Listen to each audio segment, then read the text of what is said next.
This is Matthew Cratter from Bitcoin University, and today I wanted to talk about how the digital walls are closing in, and in particular we're going to be talking about central bank digital currencies, CBDCs. I encourage you to try these 3 weird tricks to become a 21st century digital slave. Watch them implement digital ID everywhere, globally, and in your country. Number 2, help them to collect your biometric data, fingerprints, retinal scans, smartwatches, and other personal data, Ring doorbell data, Alexa, Siri, Gmail, smartphones, maps, browser history, etc. I know I'm using Chrome here, but this is going to be posted on YouTube, so hopefully that's a mitigating factor. Number 3, watch them roll out a CBDC, a central bank digital currency, where your money is issued by the central bank and every transaction can be viewed, tracked, and frozen if the government wants, no warrant or trial required in most places. Now, it's these 3 building blocks that can create the most magnificent government open-air prison that humanity has ever seen, which is why I'm making this video, because people need to be aware of how these 3 prongs are coming together to create a new digital prison for humanity. This is a great Chinese account to follow on Twitter or X, which gives lots of examples of Chinese social credit scores and how they're working together with central bank digital currencies. Here's one, for example, China, welcome to Skynet. That's what they actually call it. It's an interlinked system of facial recognition, surveillance cameras to crack down on anyone considered as an enemy of the state. Now China has 850 million surveillance cameras, half of the world total. From the same account, actually from a different account called Wide Awake Media, in China, the CBDCs are linked to citizens' mandatory digital ID. If someone drives over the speed limit, in this case 20 kilometers per hour, the speed camera system automatically deducts a fine from their digital wallet, from their central bank digital currency wallet. Coming to the West soon, unless you resist. Another one from the Songping Gong account. China is integrating the central bank's digital currency into its social credit system.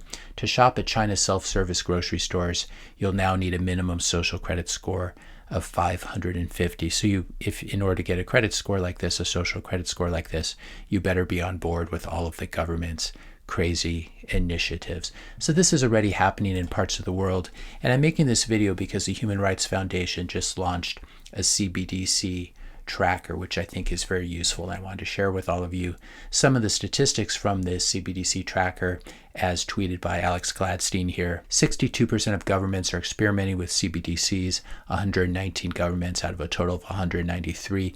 3.7 billion people, in other words, 46% of all human beings are living under authoritarian regimes experimenting with CBDCs. 55 states have already piloted or deployed a CBDC. So this is something that is no longer speculation or a conspiracy theory. This is actually happening. But before we take a look at the tracker, I just wanted to let you know and remind you that I have a Bitcoin University email list. If you want to stay in touch in case something were to happen to this channel, I'll put a link in the description notes below where you can add your email. And I send a weekly Saturday email. This weekend, I'm actually going to be sending out a Black Friday sales discount code. So if you're interested in that, be sure to sign up. And again, the link will be in the description notes below this video. So the Human Rights Foundation CBDC tracker is quite useful. It allows you to sort countries by launched, pilot, research, and no activity. So if we click on launched, we can see all of the countries in the world. Let me just reset these. You can see all the countries in the world that already have CBDCs. We've already talked about China, but India has one as well, Laos, Thailand, Cambodia, Russia, etc. And if you want to learn more about them, you can click on it and you'll get all the statistics, all the information in terms of the Cato and Fraser Human Freedom Indexes, etc., and what stage the CBDC is at. If you want to look up your own country, for example, you can look up the United States. Some very interesting information here that probably deserves its own video talking about Project Hamilton under the Federal Bank of Boston, as well as the constitutionality of whether a central bank digital currency could be launched in the US. If the US were to get a CBDC, it would look something like this. US government and bureaucrats would get to decide how and where your money, quote unquote, your money gets spent. Are your immunizations up to date? If not, no ice cream or alcohol for you this month. Have you been spending too much money on animal protein? If so, your US dollars cannot be used for this category for 6 months. And because CBDCs are highly programmable money, it's very, very easy to enforce this. It doesn't require law enforcement or surveillance or anything like that. They can just immediately apply it to your CBDC wallet, which you'll have with the Federal Reserve. So if your US dollar, if you've been spending too much on animal protein, your US dollars can't be used for this category for 3, 6, 9, 12 months. If you're a political enemy of the regime, maybe you're never allowed to buy nice things. The good news, though, if you're banned from animal protein, you'll probably still be able to load up on insect protein with your CBDC. The other question, have you been doing your share to buy enough US debt to help support America? Don't worry, thanks to Patriot Act number 5, part of your paycheck has just been taken directly by the U.S. Treasury, and you're now the proud owner of more U.S. government bonds, more treasuries. And this is a good thing because we all need to chip in to support the war effort in Antarctica in order to make America safe again. And you can do your part by having the government seize your paycheck and buy government bonds with it. I want to share a couple of memes that you can post on Twitter or share with friends. And so a lot of people will be very eager to use the CBDC, thinking that it's more convenient and that the government is looking out for them, when in fact, this is a very dangerous development. A CBDC gives more power to the state and less power to you, whereas Bitcoin gives more power to you and less power to the state. I think these kind of memes can be very powerful and are worth sharing on Twitter. Whenever I make a video like this, I always get the question, will CBDCs destroy Bitcoin? And the answer is absolutely not. In fact, CBDCs will massively increase demand for unstoppable, censorship-resistant money like Bitcoin. And I wouldn't bother accumulating Ethereum because at that point, the whole Ethereum network will be controlled by BlackRock and Coinbase validators, because Ethereum is proof of stake, unlike Bitcoin, which is proof of work.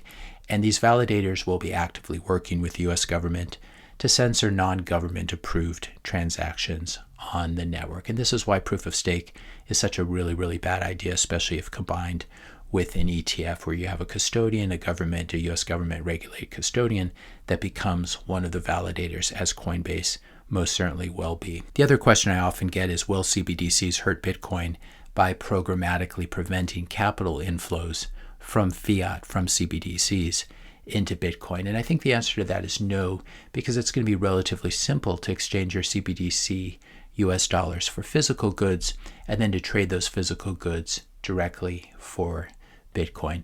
One could also sell goods and services directly for Bitcoin because it is a peer-to-peer protocol, and you can send and receive money from anyone in the world without needing to ask permission. And this will help to lead to a self-contained Bitcoin circular economy. And the sooner you learn how to use these tools and how to enter the Bitcoin circular economy, the better I think it's going to be for both you and your family. Bitcoin is peer-to-peer. It's permissionless, as we said, so no one can stop the widespread buying and selling of goods and services in Bitcoin. The government can stop 100 people from doing this, but it cannot stop 10, 20, 50 million people from doing this. The other thing about CBDCs is, unlike Bitcoin, CBDCs will constantly lose purchasing power as well, since they're just another form of fiat money, and they have a potentially unlimited supply, unlike Bitcoin, which has a fixed maximum supply. And what this means is that holders of CBDCs will continue to get more and more poor relative to Bitcoiners and thus lose power. CBDCs need to be resisted at all costs. They're not a benign new form of tech. Instead, they are spy coins that will be used by politicians and central bankers to surveil people and to cancel their money if they don't agree with the current regime. So I think it might just make sense to buy some Bitcoin before the digital prison of CBDCs is rolled out globally. I think we can do our part to try to fight these things, but in case we fail, there's always going to be Bitcoin to save people who know how to use it. And one way of seeing how much time you have left is to keep an eye on the Human Rights Foundation CBDC tracker, which we've covered in this video, and which I'll put a link to in the description notes below. So you can see approximately how much time you have left in your country, as well as other jurisdictions that may be more friendly to Bitcoiners and more anti-CBDC. Having some Bitcoin will also give you access to Bitcoin-friendly jurisdictions, which will attract smart people and capital. And I think this is something that a lot of people are missing. They don't understand that not only is Bitcoin about price appreciation and increasing your purchasing power and preventing your money from being censored or stopped, but it's also a way of purchasing a ticket into these new jurisdictions that will inevitably form and be friendly to Bitcoiners and want their brains and their capital. I think this is another great meme that you can share. Which way, modern man? There are these two paths you can take. The one is the path of bodily autonomy, Bitcoin, permaculture, agorism, sovereignty, and freedom. And then, of course, you have the dark side, which includes CBDCs, social credit scores, digital IDs, a total digital panopticon, and tyranny. And everyone's going to have to decide for themselves, and they will decide through their actions, their daily actions, and what they spend their money on, whether they continue to hold fiat or they hold altcoins and they end up getting trapped in a CBDC by not purchasing Bitcoin before it's too late. Lastly, a message to shitcoiners. If you're supporting pro-CBDC cryptocurrencies like Ethereum and XRP, you're either stupid or evil, and you're a traitor to the cypherpunk revolution. What you're doing is you're actively helping to build a digital prison for your children and your grandchildren. And as such, you actually deserve to be trapped in the CBDC digital prison, especially if you're doing this consciously and not out of ignorance. And if you're holding ETH or XRP, you will be trapped in the CBDC digital prison along with all the fiat slaves, because these are not currencies that are going to save you. If you want to learn more about how Ethereum and Ripple and XRP are collaborating with government spy coins with CBDCs, I'll link in the description notes to this video below so that you can watch it and decide for yourselves. If you enjoyed this video, be sure to hit that subscribe and like button. Hit the notification bell if you want to be notified when I publish my next video. And let me know your questions and comments in the comment section below. Thanks a lot for watching, and I'll see you in the next video.